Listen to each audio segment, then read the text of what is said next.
Good morning, this is Frank Fortunato with CATEX TV from Princeton, New Jersey. Today is Monday, October 31st, 2011. It's Halloween. Well, and yet another sign of the crumbling infrastructure in the United States. On Saturday afternoon and evening in the New York region, there was a surprise late fall snowstorm, about 5-6 inches in some areas, as many as 19 inches in other areas. 3 million people remain without power right now.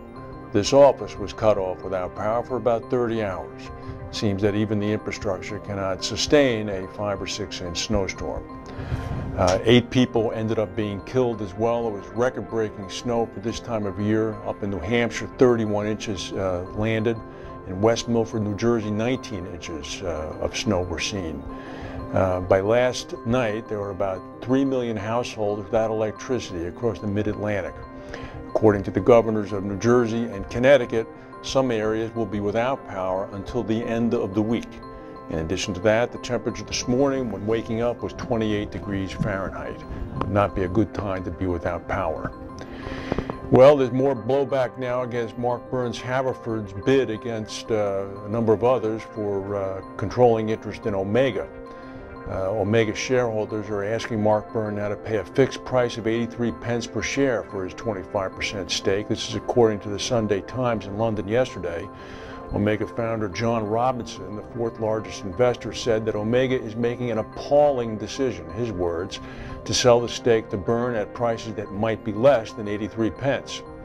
Omega, of course, has named Haverford and Byrne as their preferred buyer.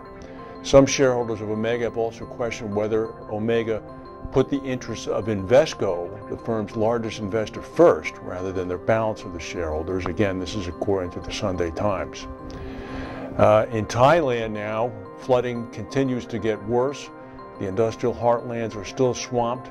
Bangkok is fighting peak high tides, combining with the flooding coming in from the north. And the authorities are estimating the worst insured loss estimates in 50 years.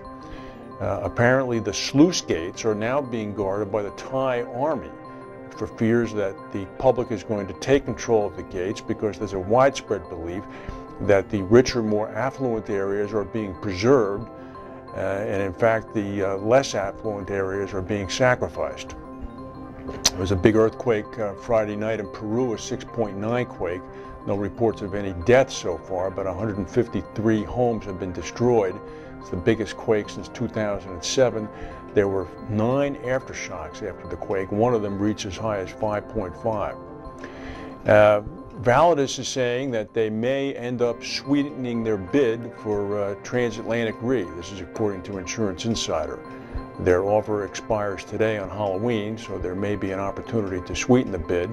Additionally, Ed Noonan is saying that Validus now has a competitive advantage because they've been somehow able to penetrate the Risk Management Solutions latest model for Europe.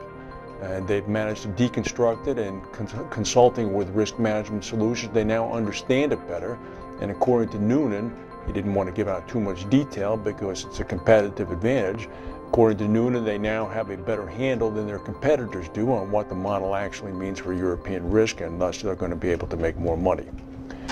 That's the news for today. If we have any breaking news, we'll come back and tell you. Happy Halloween, and I hope your electricity is on.